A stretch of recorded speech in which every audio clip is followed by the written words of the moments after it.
You see they're dry. You see there's no marrow in the bone. You see they're scattered all over the valley. They ain't even full skeletons. I mean, the bones are scattered all over the valley. They're just bones. But answer me a question, Ezekiel. Can these bones live? Ezekiel answers the only way he knows how to answer. Lord, you know. Critical race theory was born out of critical legal theory. Am I teaching y'all something today? There emerged two common beliefs linking all critical race theories. First, white supremacy has subordinated black people and other people of color. That's just a fact. How in the world are you going to fight against that being taught in any school? White supremacy has subordinated black people and other people of color. That's a fact. Why don't you want that to be taught in school? You let your schools teach us that Columbus discovered America. That's a lie. You let your schools teach us that George Washington couldn't tell a lie. That's a lie. You let your schools teach us that some slave owners were beneficent and good slave owners. There were no good slave owners. Anybody who owned people was evil. That's a lie. You let your schools teach us that Abraham Lincoln was good for Negroes. No, Abraham Lincoln was trying to save the Union. And Abe Lincoln himself said if he could save the Union and keep black people in chains, he would do it. That's a lie. Come on, somebody. You let them teach us about a white Jesus. You let them teach us that Native Americans were the aggressors. Come on, somebody. That white folk had a manifest destiny and that the pilgrims were good at Native Americans. That's a lie. All day, every day, you let them teach us lies. All throughout my history in school, I was taught lies.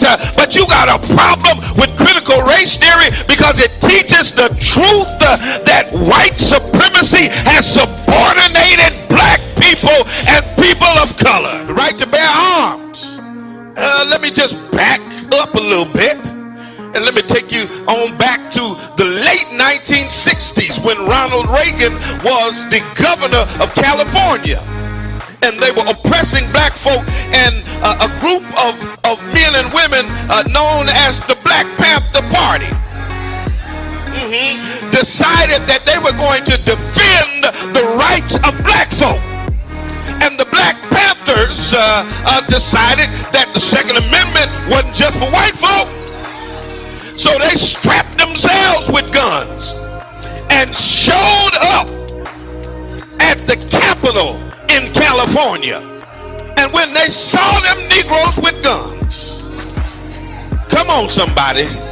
That's why I say if you ever really want to get gun laws changed, just strap all these Negroes up. They'll change them laws before the week is over. When the Black Panthers, watch this, I want you to read, the California legislator passed what was called the Mulford Act. It was a gun control act that decided who could get guns, who couldn't get guns, what could be in your background, what couldn't be in your background. It was the first time in history that the National Rifle Association, the NRA, supported restrictive gun legislation, all because black folk had the nerve to get strapped. Look at your neighbor and say, neighbor, go get strapped. Amen, somebody. Y'all gonna say Bishop told us to get strapped. I said it. Go get strapped. It just got real quiet up in here. But y'all already know I'm a triple P. Amen. Y'all know what a triple P is, right? A pistol packing preacher.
All right, fam. I think I'm back. Good morning. Good morning. Good morning. Good morning.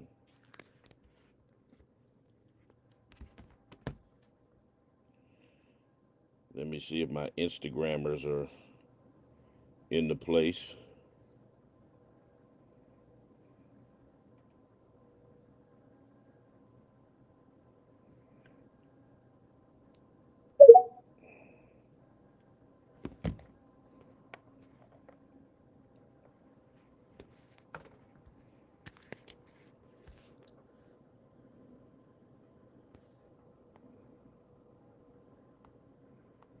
Let me see.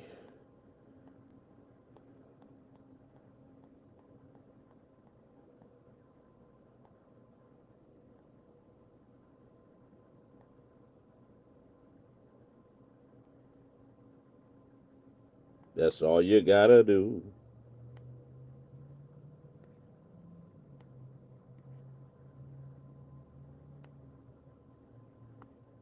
Sentimental, no, no.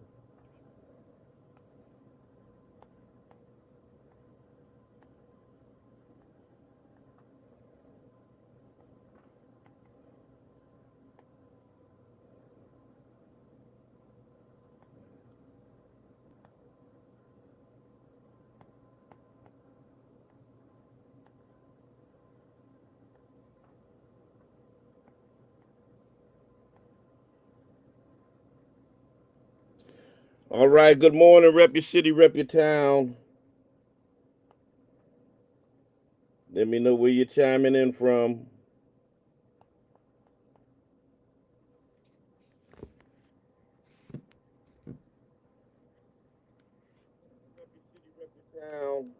I see you, Houston.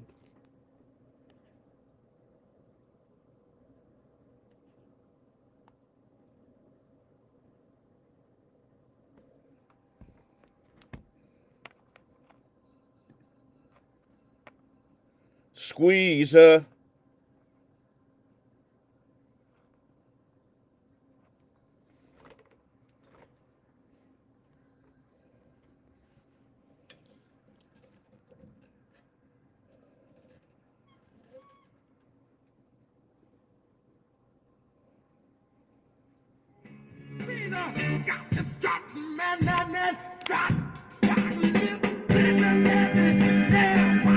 All right, let's go, y'all. Tell a friend, tell somebody we on the air.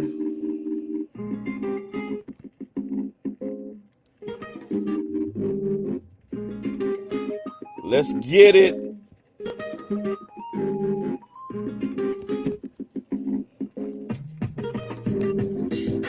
Talk to me.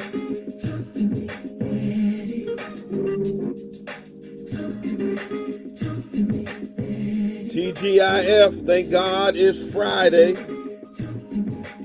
Now y'all need to go stack up on everything.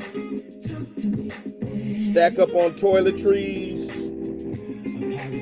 household goods. Attitude is a little thing that makes a big difference. Because as soon as they have to restock and them tariffs kick in, the prices are going through the roof because of Trump's craziness. Y'all need to know that. Stop replaying the movie. Why did this happen to me? When it's done with you, be done with it. If it seems like you keep running into pigeons, it's an indication that you're flying too low. So set your sights a little higher. Remember, eagles fly by themselves. If you can see the invisible, you can do the impossible. Allow your challenges to be. It's about to get rough out here. Propel you into new possibilities. In case y'all didn't know, it's finna to get rough. As great as your last success. So maintain your hunger and your passion. Remember this, within every seed there is a tree. In every tree there is a forest. Who and what you were born into is simply the environment to prepare you for your ultimate purpose. It was not a setback, it was a setup. Your purpose and potential is bigger than your past pain or problem.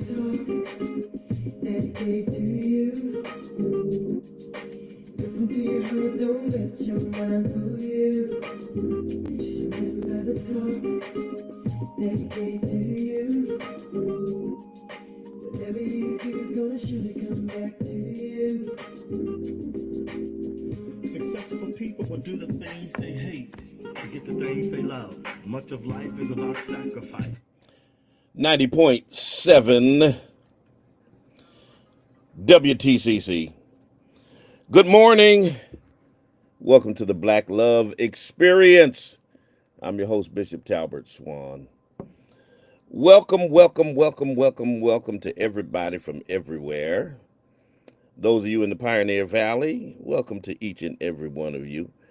Those of you in the Twitter space, the YouTube space, the Facebook space, the internet space, welcome to each and every one of you. Do me a favor, rep your city, rep your town. Let me know where you are chiming in from. I want to thank Deacon Ernie Johnson, my fraternity brother, for bringing us up until the 9 o'clock hour with Friday morning inspirations. You can hear Ernie every Friday from 6 a.m. to 9 a.m., bringing you that inspirational gospel music. Good way to roll into the weekend. Hey, I want to welcome into the house. Orlando is in the building. Tampa Bay is in the building. Phoenix, Arizona is in the building. Charlotte, North Carolina is in the building. Houston is in the building. The 413, the building. Book. Tell me you can hear me because I see a couple of y'all putting in there that you can't hear me. I want to know that you can hear me. Good morning. Thank you. Thank you, Juanita. We try to do what we can do on Wednesday. Dallas, Texas is up in the building. Welcome to Dallas in the building. Utah is in here. Houston is in here. San Francisco is in here. Los Angeles is in here. Atlanta is in here. Come on, I don't see y'all telling me you can hear me. I need to know you can hear me on YouTube and Facebook. Tap in, tell me, yeah, Bishop, we got you. We can hear you, so I know I don't have anything to fix before we go into the program. Good morning to everybody. All of my thank you. Good morning to the Gram. Good morning to the Spacers. It's one of them times where I come in prepared to talk about a topic, and it's just so much, so merch that's going on. Trump's tariffs. So I titled this, tariffs, tyranny, and Trumpism. Um, For those who don't know how tariffs work, we're going to tell you how tariffs work. They're lying to you, making you think slapping tariffs on the country that the foreign tariffs. No, you're paying the tariffs. What happens is um, the American um, companies that import those goods to sell to you, they have to pay the tariff. And when they pay the tariff, they pass on that extra expense to you, the consumer, by raising the price because they have to pay more for the product. And if they're going to make a profit off the product, they got to raise the price of the product, and you, the consumer, that extra cost. So the tariffs that Trump is slapping on these countries, they're being paid for by you when you go to the store, when you go buy them eggs that haven't dropped in price, when you go buy a T-shirt, when you go buy a pair of socks, when you go buy whatever it is that you go buy, you're paying the tariff. The economists are saying, hey, baby girl, the economists are saying that the trade wars that are going to come from this are going to thrust not just America, but it's going to cause a global recession. But hey, this is what y'all voted for. Is he making America great yet? Is America great? Yeah. So we'll talk about that. I'll show you a little sermon clip from Wednesday. Um, try to encourage you a little bit going into the weekend. Happy Friday to each and every one of you. Rep your city, rep your town. Don't be ashamed. Let people know where you're rolling in from. And keep it locked right here. Do me a favor, like, share, subscribe. Tell a friend, tell somebody Bishop is on the air right now. Don't go nowhere. We'll be right back.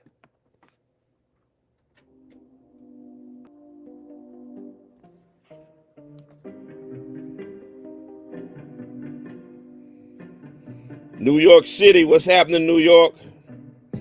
New York City, boss. You say you sold out because black women are loud and crass. What? And your precious white woman is the epitome of class?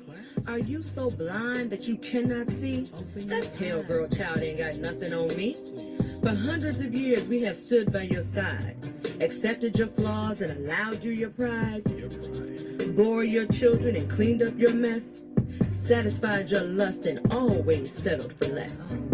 We have stayed in the background and allowed you to lead, trusting in your strength and ability to succeed. Never getting the praise and credit we deserve, but having the courage, the will, and the nerve.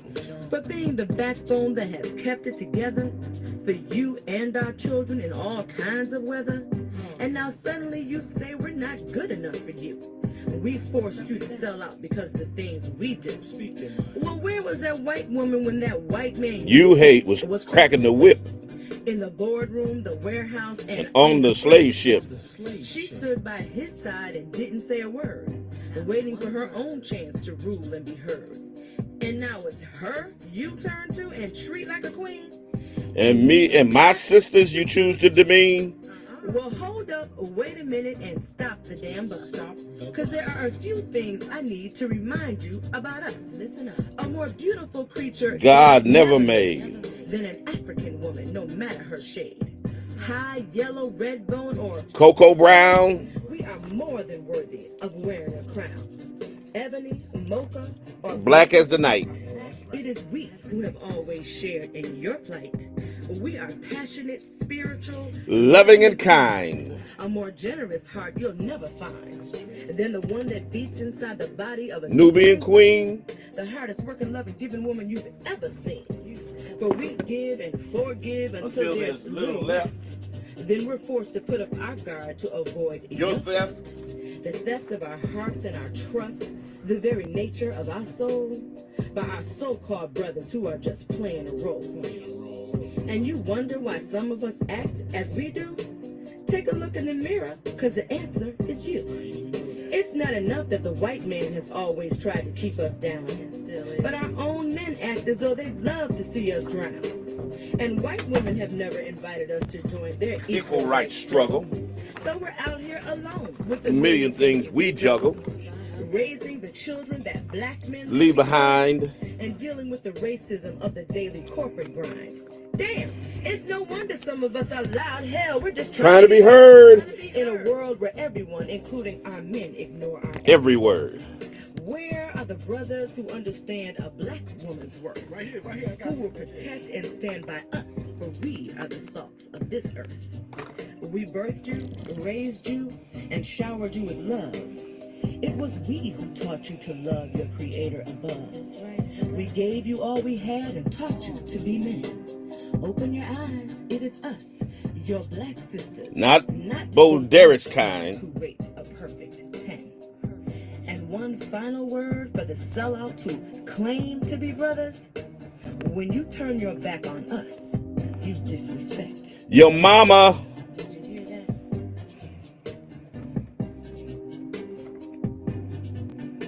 This is a response to the South. 90.7 WTCC. That's Talbert Swan. A response to the sellout. Y'all know who you is. You can go to Spotify. You can go to Apple Podcast. Anywhere podcasts are streamed. Or music is streamed. Pandora, wherever music is streamed, you can find around the spoken word pieces there. for those of you who call in and ask where you find those at. 90.7 WTCC. Good morning, good morning. A few more of y'all checked in. Raleigh, North Carolina is in the house. A few more Houstons are in the house. Canada jumped in here. Quebec and Toronto jumped up in the house. So good morning to all of you from everywhere, wherever you are. Tell a friend, tell somebody that we are on the air right now. And we're going to deal with this these tariffs and all this tyranny that's caused by this administration. Have y'all made America great yet? I'm just wondering. Has here's the bottom line, ladies and gentlemen. America right now is in serious. It was already in moral crisis. It's even more of a moral crisis now. But America is in moral, democratic peril, economic crisis, and the common denominator is the orange dude in the White House. Pay attention. And a whole lot of people don't pay attention to economic systems and don't know a lot about them and all that. But the markets are tanking. Businesses are in a panic. The stock market is going haywire. And consumers are basically bracing. And it's not happening because there was some kind of unavoidable global crisis. It's not like it happened because, some of y'all are old enough to remember back when we had the gas crisis and the price of gas went up and there was long lines at the gas stations and the airline ticket prices shot up because of the cost of gas and all of that kind of stuff. It's not because there's a global pandemic and so a lot of things happened during that time in terms of products being short. There was even a shortage of chicken wings because black people was in the house. So it's not because some crisis, but it's because of a man-made disaster manufactured by Donald Trump and his Project 2025 partners. This administration is untethered from reason or responsibility. It's a bunch of incompetent white men.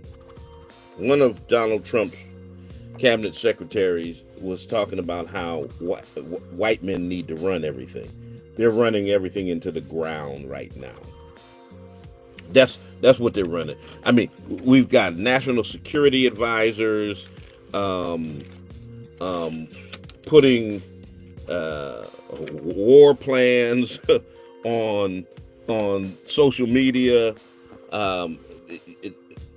Robert Kennedy Jr. was admitting yesterday that they made a mistake in terms of firing people who shouldn't have been fired, stopping programs that shouldn't have been stopped.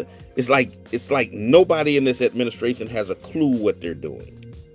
Firing people who are over the nuclear weapons, and it's just a hot mess. It's a hot mess. And then Trump tweets out, today is Liberation Day in America, when he announces his tariffs. And his tariffs is not economic policy. It's sabotage. It's dressed in nationalism and ignorance. It's supposed to be getting back at countries that don't play ball with him. There's no underlying logic. No economist in their right mind endorses this stuff. There's no achievable goal. And the people he claims to protect, he's not protecting, and he's rewarding the elite class and trying to pay for their tax cuts. That's what these tariffs is all about. Good morning, caller. Yeah, Bishop. What nationality is Elon Musk and his chef? What nationality are those guys? The reason I ask that is because it shouldn't be nobody but born Americans to run the United States of America, because everybody, every nationality is no good for Americans except the black man and the white man original here. Well, here's my deal. Elon is South African, and all of Trump's people are heavily against immigrants that look like you and me. Those that have dark skin, they're okay with white immigrants like Elon Musk. And it's an irony that they've gone around talking about how immigrants are taking your jobs, and now in real time, this administration has let an immigrant, Elon Musk, literally take American people's jobs from them. It's crazy. It's absolutely insane. These tariffs are basically sledgehammers that they're swinging with reckless abandon. It's not balancing trade. It's raising prices on everyday Americans, damaging key industries like the car industry, and it's shaking the global markets. It's going to make your groceries more expensive. That's why I told y'all early on off of the mic to the social media audience to go stock up. Stock up on your toiletries, your household goods, all of that stuff. Because once these stores have to restock, they're going to have to pay those tariffs, and they're going to pass those costs on to you. So everything from toothpaste to toilet paper to eggs to meat, the price of everything next week is going through the roof. Mark my word. Mark my word. If they follow through on all these tariffs, it's going to make everything more expensive. It's going to make your technology more costly because people who provide us electricity and all of that are retaliating, and they're adding tariffs to America. So your internet service, your electricity, all of those things are going to increase in price. Your retirement portfolio is going to be more volatile because of the market fluctuation. And all of this is justified by some weird math that would make a high school teacher laugh. Nobody understands the math. The math just ain't mathing. And the madness doesn't stop with the economic malpractice. But this guy is also waging a war on America's progress. He's trying to erase Black history from the classrooms, eliminate DEI programs. He threatened yesterday that any public school system that maintains DEI programs, he's going to take their federal funding.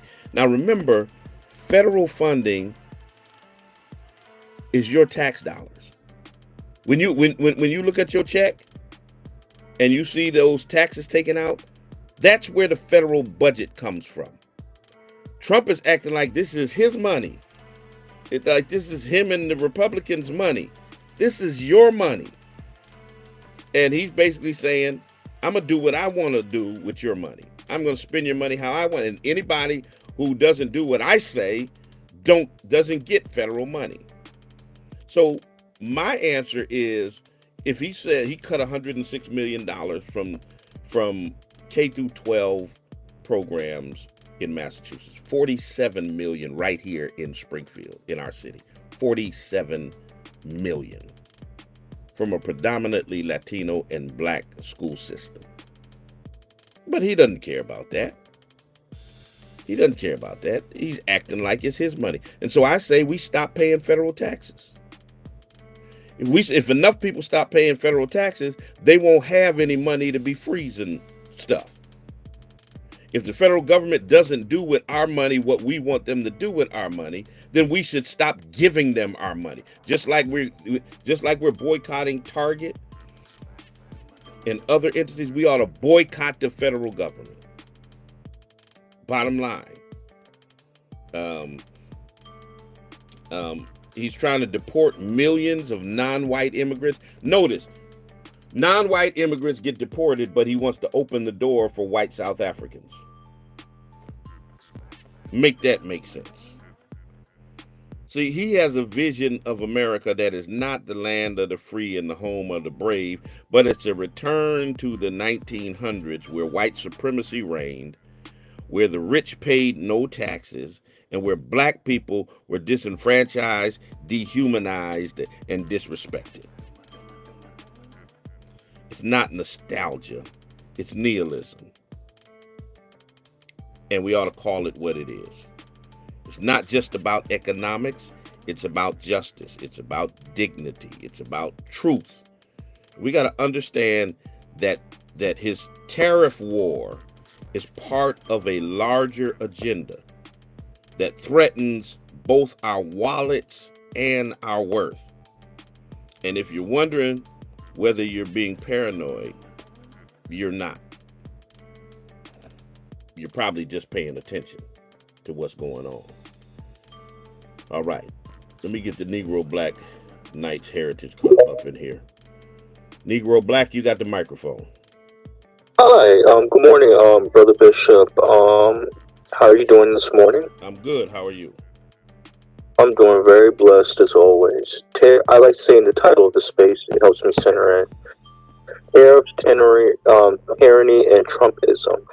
Okay, one of the things that you have mentioned was about the DEI program. Wasn't white women the majority of the recipients of that? And if they were to do away with that, could it be beneficial to our community? So white women were the major beneficiaries of DEI. But here's what I caution people of: when they speak of DEI, although we know the major beneficiaries of those programs were white women, they're speaking code word for black people. And when they go into these institutions, these government departments and these schools and all of that to get rid of people, they are specifically targeting black people to get rid of. So yes, you're right, but then you have to also understand what their intention is. When they say DEI, they mean nigger. When they say CRT, they mean nigger. When they say quota, they mean nigger. They not talking about their women. They talking about us.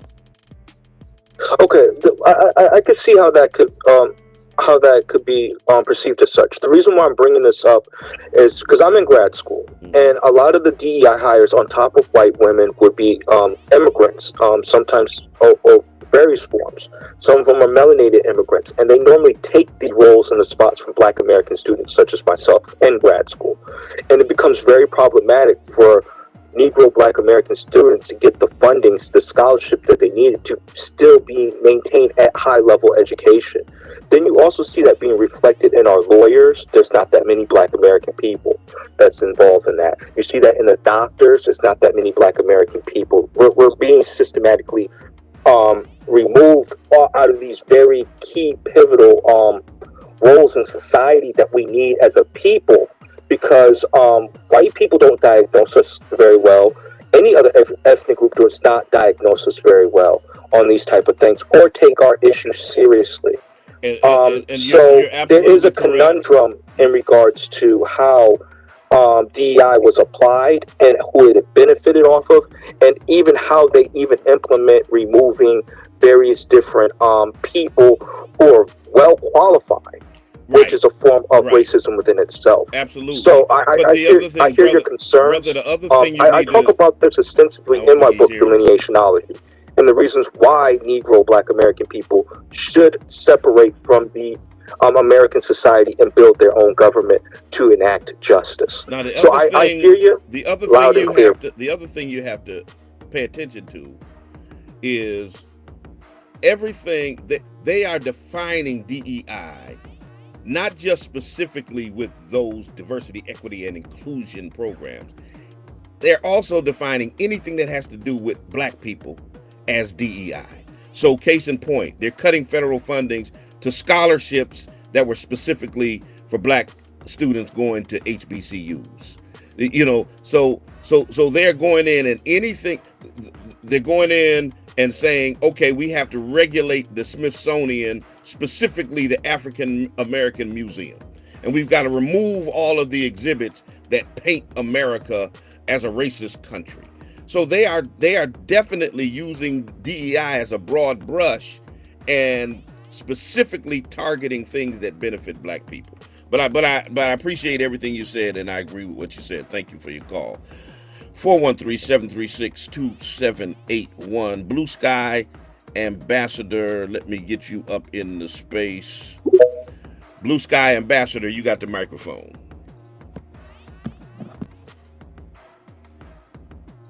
Blue Sky. Going once. All right, 413-736-2781 is the number here if you want to chime in on the conversation. And if you want to get yourself in the Twitter space, you can put your request in. I'll go one more time for Blue Sky.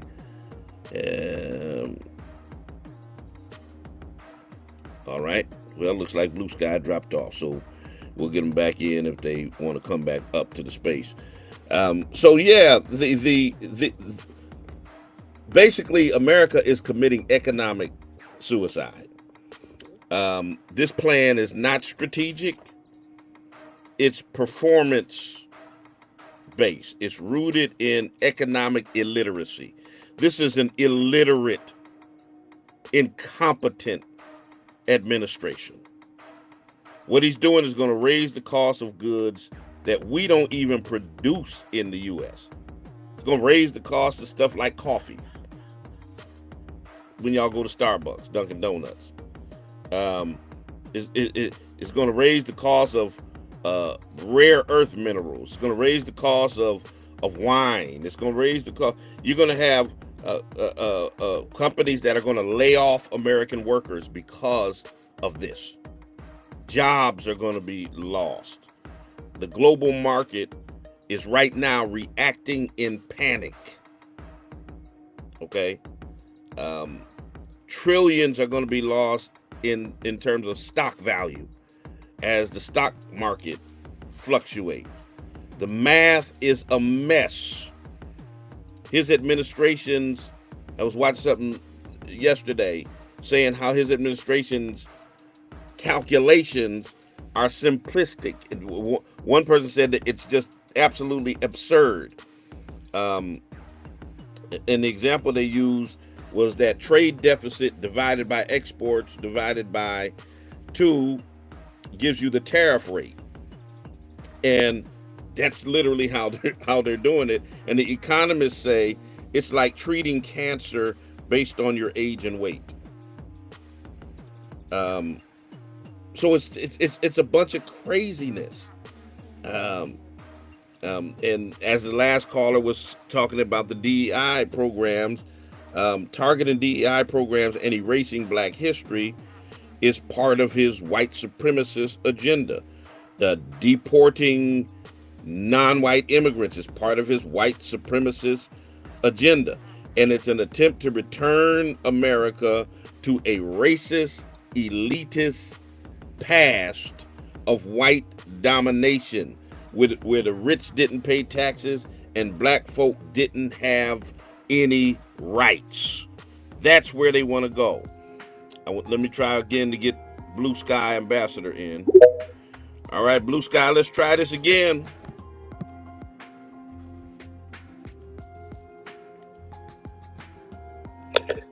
Good morning. Thank you, Bishop. Good morning. I can hear you right now. I couldn't hear you before. That's why it went down. All right. Yes, exactly. Look at the word they use, make America great again. Basically means make America white again. Yeah. The mega means is just basically racist talking point. And also, if you guys didn't know, people they surround themselves. All of them have problem with black people. Starting with Elon in South Africa. It's starting next to this guy, the FBI guy. What happened to him? Who is he? I'm African. I'm from East Africa. Because he has a beef with black people, they bought a lot of Indians. His father and the other guy that worked with Elon, all of them have problem with black people. Because whatever Idi Amin did, the Indians were considered basically white people. They give all kind of forms. They give them privileges. So when Idi Amin took power, he took back all the lands. As a matter of fact, he told them, get the fuck out here, straight up. Because they're not from there. They were soldiers for the British. Yeah. So all these people that he surrounded himself with have a black problem with black people, like me and you. Yeah, absolutely. Anti-black. You're absolutely right. Kash Patel comes from that ilk of Indian people that are anti-black. Anybody who's in his administration that has any color also has that anti-black disease. So you talking about Kash Patel, you talking about exactly. Dan Bongino. So this is going to affect everyone. We lost $2 trillion on stock yesterday. Right now, stock up in 10 minutes ago is already on the red. Just like yesterday, there's going to be another Black Friday, called White Friday, whatever the negative they call black. I don't understand that. The problem I have is fighting our economic, black people economics. I'm talking about housing, jobs. I live in DC area, Northern Virginia. Trust me, federal government is the highest employer of black people, 30%. Absolutely. So whenever you think about federal employees layoff, the biggest burden is on black people. Yep, it's going to disproportionately affect black people. You're absolutely right. Why do you think they removed the office, FBI building that's supposed to be built in Maryland, in black neighborhood? Donald Trump signed an executive order. She said that, we're going to cancel it because that neighborhood where it's supposed to go is the black people. Wabiji County is majority black county. So they don't want to put that FBI facility in there. And he's making these decisions based on colors. Yeah. Yeah, absolutely. You're absolutely so a lot, there's economic warfare against black people, and a lot of people don't understand. They still amnesia. They still sleeping. And the reason I came here is we're going to have an election coming in Virginia soon. I already know the governor, but the lieutenant governor, there's two brothers. I like both of them, so I cannot make myself which one to go with. I appreciate if you invite them. A former mayor of Richmond, the guy who moved the Confederate monuments, he did a great job. Yeah. And the other part that used to play NFL, Green Bay Bakers, and he's from a senator from Virginia Beach. They're both good, but I don't know which way to go. So I hope you can have them and give us direction which way to go. Thank you. All right. Appreciate you, bro. 413-736-2781. If you're in the Twitter space, you can drop us a line in here. Here's the deal. What brother said is so true. How black people are disproportionately affected by these layoffs or firings of federal workers and cuts of federal programs. Black communities are going to bear the brunt of these higher prices, of these job losses, of these policy rollbacks. DEI isn't about wokeness. It's about justice, fairness, and opportunity. Trump's policies are affecting us who are already the most vulnerable. So it's not an economic issue alone. It's a moral issue.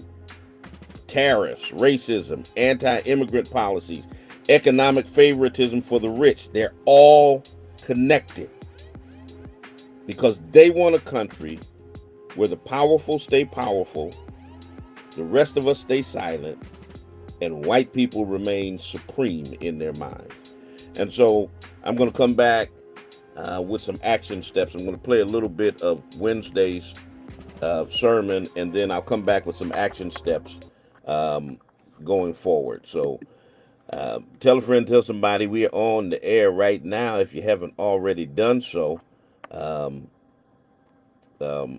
Just a lot of stuff going on, brothers and sisters. it's I don't know, man.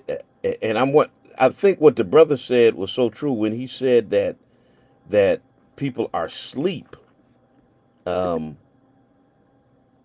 we out here making TikTok videos and worried about whether TikTok remains. Anyway, let me play a little bit of this sermon, and then we'll come back and give you the action steps.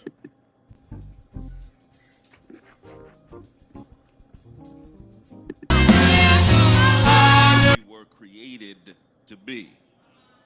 Because deep within us there is a vision, there's an inner knowing that we were born with potential. As children, we dreamed without limits. We imagined ourselves flying between the stars, curing diseases, writing books, and building empires.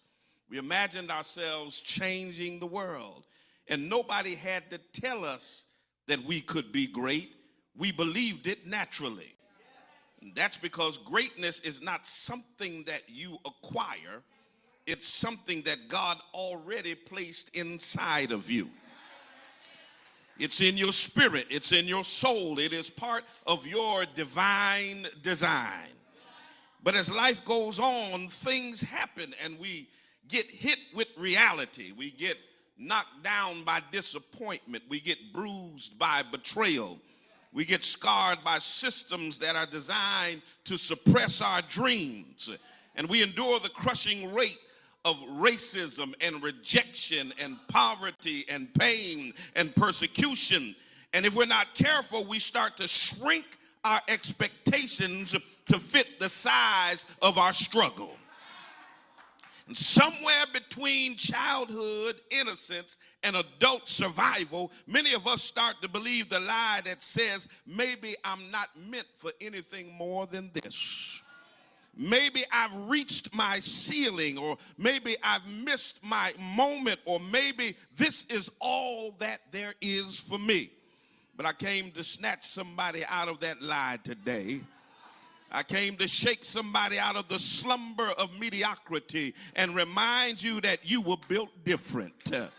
You were not created to be average. You were not designed to live in defeat. You were not made to bend in. You were not made to stand alone. You were made to flourish in adversity. God didn't form you in your mother's womb just to be a statistic. You were fearfully and wonderfully made with glory in your bones and destiny in your DNA. Can I tell you something tonight? There's nothing wrong with wanting to be great. There's nothing sinful about striving for excellence. There's nothing unholy about wanting to live in the fullness of what God has placed inside of you. God never called you to settle in survival mode. He called you to thrive in your purpose. And we as a people need to hear that now more than ever. For generations, this nation has told us to stay in our place, to be content with crumbs while others eat at the feast. But God never designed us to be confined by anybody's caste system or confined by the limitations that society has placed on us. We were born for more. We were born for greatness. We were born to shine. We were built different. You don't survive centuries of enslavement and genocide and rape and lynching and forced labor and systemic oppression unless God has placed something extraordinary down on the inside of you.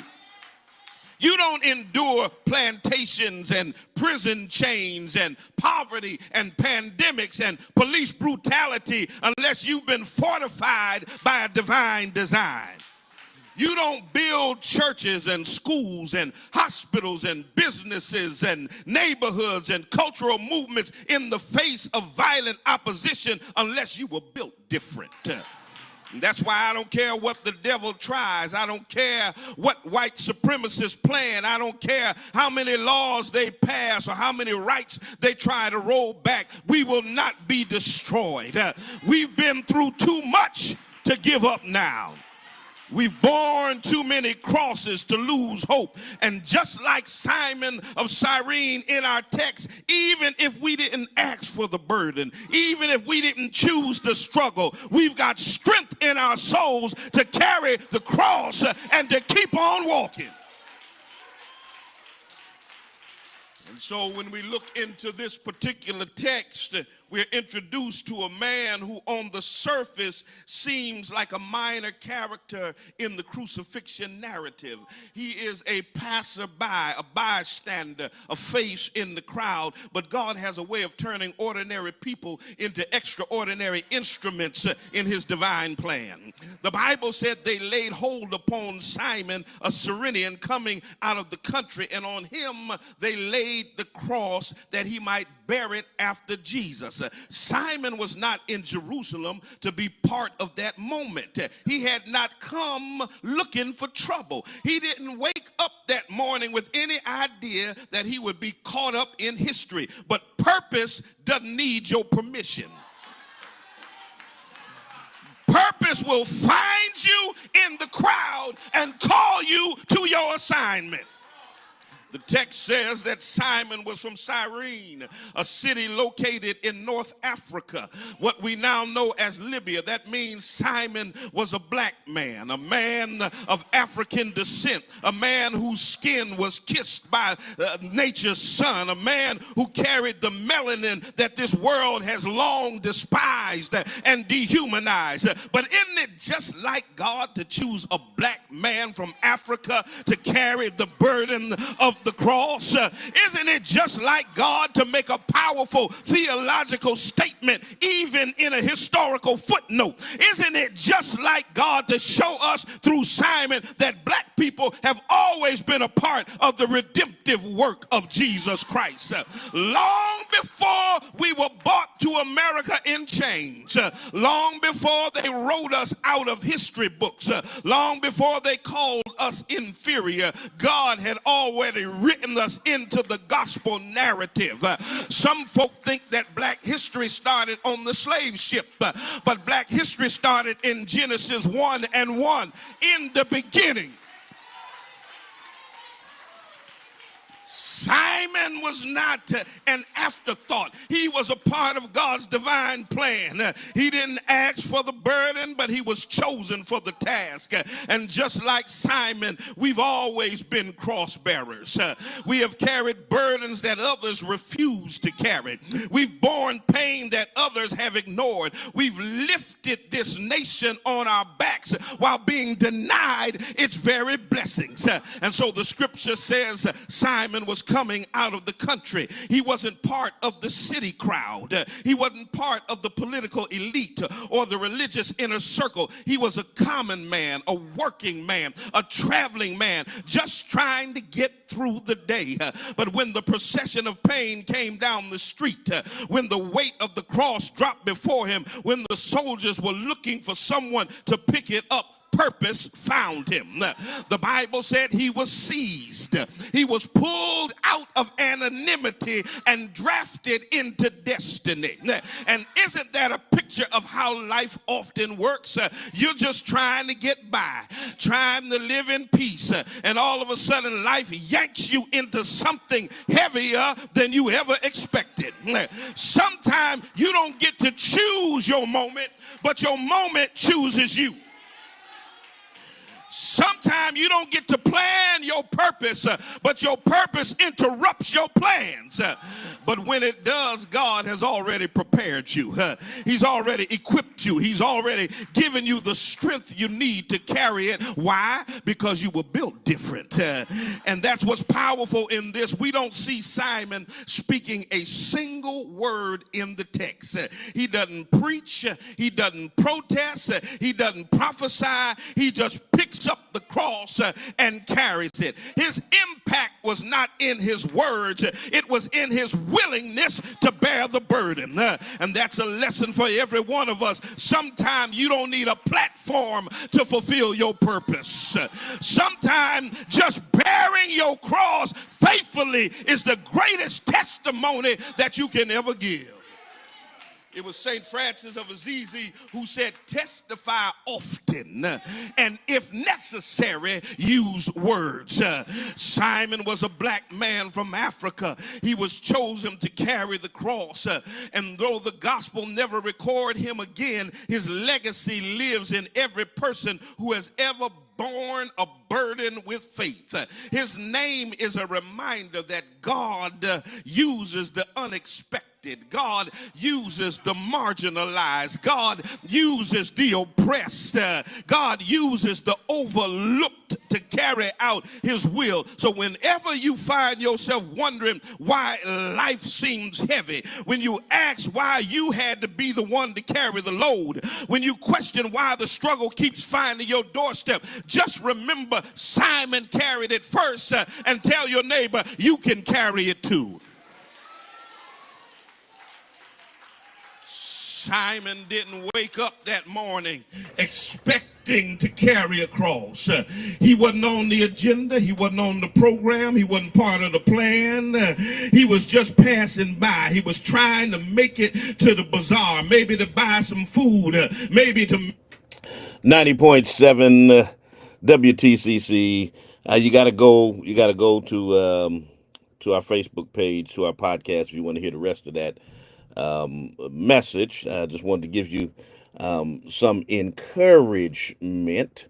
So let me give you these steps, and then I got to get out your way because Don Felton is in the studio. He's coming up next with mid-morning jazz and great black music. He's going to make it smooth. He's going to make it personal for you, so keep it locked right here. Here's your action steps. First, you got to educate.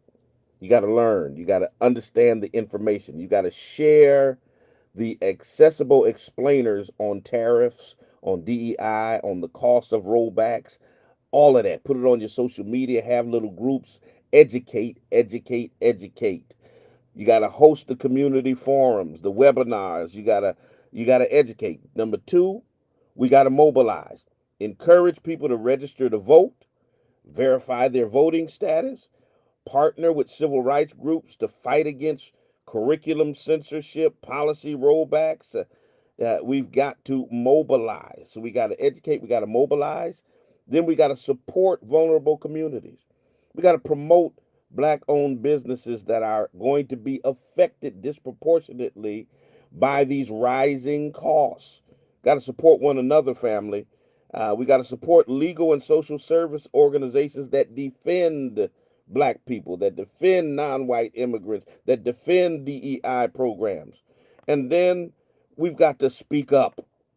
Speak up. Call your local legislators. Hold your elected officials accountable. Write letters to your elected officials, to the editor. Use your platform to call out disinformation, to call out this racial scapegoating.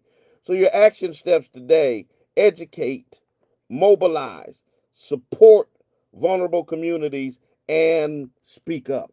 I got to get out your way. On Monday, back with the spoken word at 9 o'clock a.m. If you're looking for a place to worship, check us out at the Spring of Hope Church of God in Christ, 35 Alden Street, Bishop Talbert Swan Way, the brick church right there at Six Corners. We're building better tomorrows by changing lives today. Prayer, praise, and preaching. I'd love for you to be my special guest. Listen, tonight I'll be preaching at the Macedonia Church of God in Christ, 215 Tinkham Road, at the annual workers meeting of the Greater Massachusetts jurisdiction. So if you're not doing anything, stop on by and check us out. Don Felton's coming up next. Mid-morning jazz, great black music. Don't you dare touch that dial. Don't you dare go nowhere. Keep it locked right here on 90.7 FM WTCC. Until the next time I talk to you and you talk to me, always remember, God loves you, and so do I. Peace and blessings.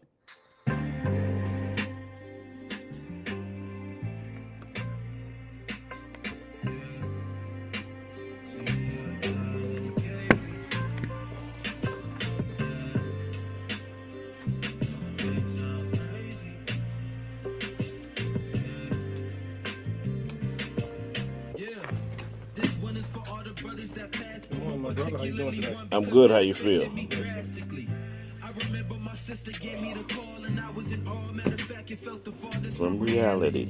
She seen somebody post RIP with his name, and I said I doubt it's the same friend I had since the 7th grade.